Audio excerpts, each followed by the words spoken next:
Hier soir, au procès de Farida Belgoul et de Dalila Hassan, le procureur a requis des peines d'amende en fonction de leurs revenus. Leurs avocats ont demandé leur relax pour non-complicité pour l'une et en vertu de la bonne foi pour la seconde. La partie civile, composée de l'enseignante diffamée, a soutenu que la diffamation était bien caractérisée et a demandé 20 000 € de dommages et intérêts. Le jugement sera rendu le 19 mai prochain. Les deux femmes comparaissaient pour diffamation et complicité de diffamation contre un fonctionnaire public. Dans une vidéo publiée en mars 2014, Dalila Hassan affirme qu'une enseignante a forcé 2 enfants à se déshabiller et à se toucher mutuellement le sexe. Cette dernière affirme n'avoir fait que relayer les propos d'une mère en détresse et donc de ne pas avoir diffamé. De son côté, Farida Belgoul accuse son ancien caméraman, aujourd'hui volatilisé, d'avoir tout orchestré. Elle est soupçonnée par ailleurs d'avoir manipulé la trentenaire et d'avoir voulu réaliser un coup de com' pour sa lutte contre la théorie du genre. Cette dernière a par ailleurs demandé le témoignage de Frédéric Ogis, actuel maire de Joué-les-Tours et candidat au municipal au moment des faits. Dans une lettre de mars 2014, il avait affirmé que la théorie du genre était enseignée dans sa commune. Ce dernier s'est montré prudent à la barre. Il a affirmé n'avoir diffamé personne et d'avoir seulement exprimé son opinion de l'époque.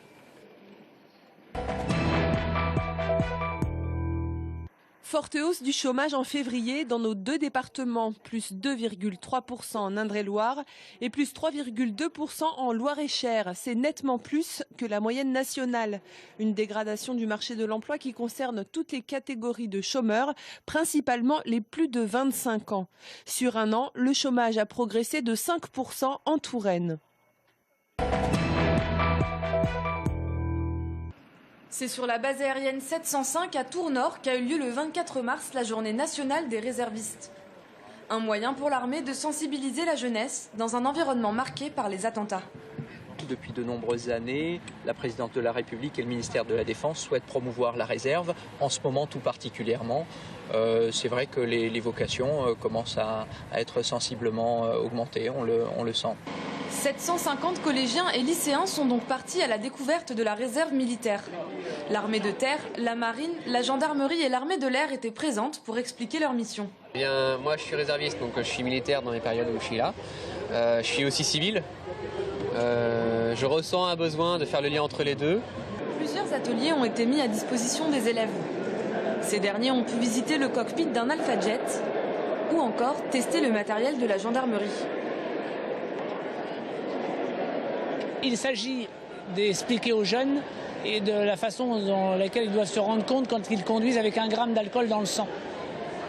Donc c'est un petit peu la vision qu'ils ont et ils ont l'impression qu'ils peuvent conduire sans percuter personne alors qu'on voit bien qu'avec les cônes, ils percutent les cônes.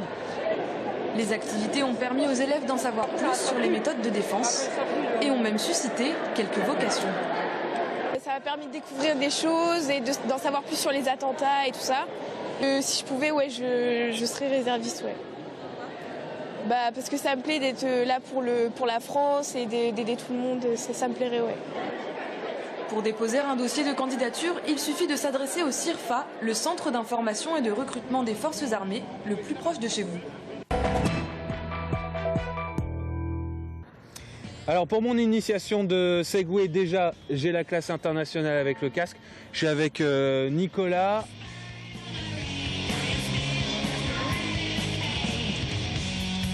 Segway, c'est un véhicule électrique qui est auto-équilibré. C'est-à-dire que la machine travaille sans arrêt pour te garder en équilibre.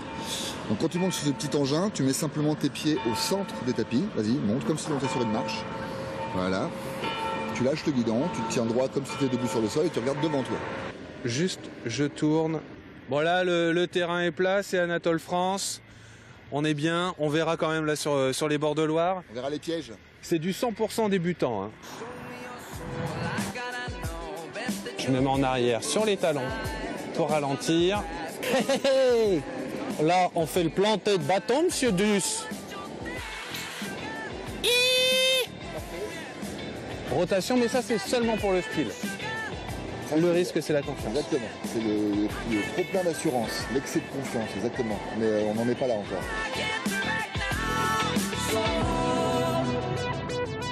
Du Segway, t'en proposes où, Nicolas? Alors, parce que nous, la base est en Amboise. On a des circuits toute l'année à Tours, à Loches, à Blois, à Roche-Courbon, aux eaux de Beauval aussi.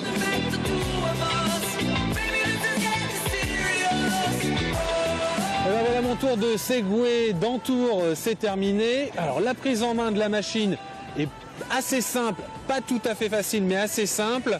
Elle gère bien les pavés, les trottoirs, faut bien baisser les genoux. Allez, pour moi, c'est reparti pour Wilson.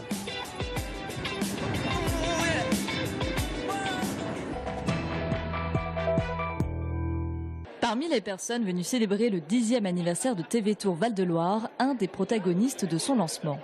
Je ne sais pas si on pouvait se dire qu'on se retrouverait ici 10 ans après avec un tel succès. Mais on y croyait, ça a un petit peu changé le cadre, mais vraiment c'est une belle réussite. Moi qui suis maintenant le vieux, un peu le patriarche, je suis ravi.